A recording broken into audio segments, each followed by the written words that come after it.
कहावत है, सिर मुड़ाते ही ओले पड़े।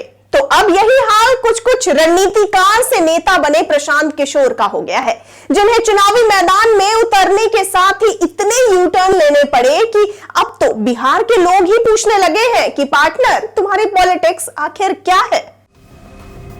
2 अक्टूबर को अपनी नई राजनीतिक पार्टी लॉन्च करने के साथ ही प्रशांत किशोर ने यह साफ कर दिया था कि विधानसभा चुनाव के लिए वो और उनकी पार्टी 2025 के विधानसभा चुनाव का इंतजार नहीं करेंगे, बल्कि 2024 में ही जिन 4 विधानसभा सीटों पर जो उपचुनाव होने हैं उसी में अपनी राजनीतिक ताकत को आजमाया जाएगा।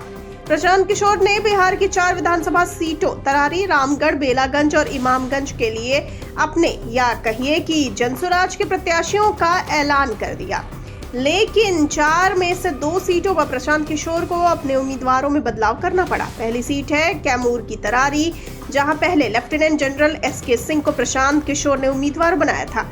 उनकी उम्मीदवारी का ऐलान करते हुए प्रशांत किशोर बेहद जोश में थे और बता रहे थे कि लेफ्टिनेंट जनरल एसके सिंह की पढ़ाई लिखाई क्या है और कैसे वो सेना के उपथल सेना प्रमुख रहे हैं, जो चुनाव जीतने के बाद तरारी की किस्मत ही बदल देंगे। लेकिन लेफ्टिनेंट जनरल एसके सिंह का नाम बिहार के वोटर लिस्ट में था ही नहीं, लिहाजा चुनाव आयोग के नियम के मुताबिक वो विधानसभा में प्रत्याशी नहीं बन पाए और उनकी जगह अब किरण देवी चुनाव लड़ रही हैं। वहीं बेलागंज सीट के साथ भी यही हुआ। बेलागंज से प्रशांत किशोर ने पहले मोहम्मद अमजद को उम्मीदवार बनाया था, लेकिन उन्होंने पैसे की कमी का हवाला देते हुए चुनाव लड़ने से इनकार कर दिया, तो फिर प्रशांत किशोर को उम्मीदवार बदलना पड़ा। उन्होंने प्रोफेसर खिलाफत हुसैन को बेलागंज से उम्मीदवार बना दिया, लेकिन प्रोफेसर खिलाफत हुसैन ने भी चुनाव लड़ने से इनकार कर दिया, तो पीके को फिर से उम्मीदवार बदलना पड़ा और अब जनसुराज की ओर से मोहम्मद अमजद ने बेलागंज से अपना नामांकन दाखिल किया है। इसको लेकर प्रशांत किशोर ने सफाई भी दी है और कहा है कि उम्मीदवार बदलना उनकी चुनावी रणनीति का एक हिस्सा भर है।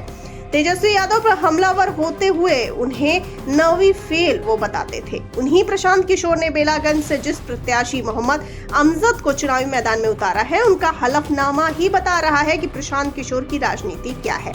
दरअसल चुनाव आयोग को दिए हलफनामे में बेलागंज से जनसुराज के प्रत्याशी मोहम्मद अमजद ने बताया कि उनके खिलाफ रंगदारी, मारपीट और हमले का केस दर्ज है।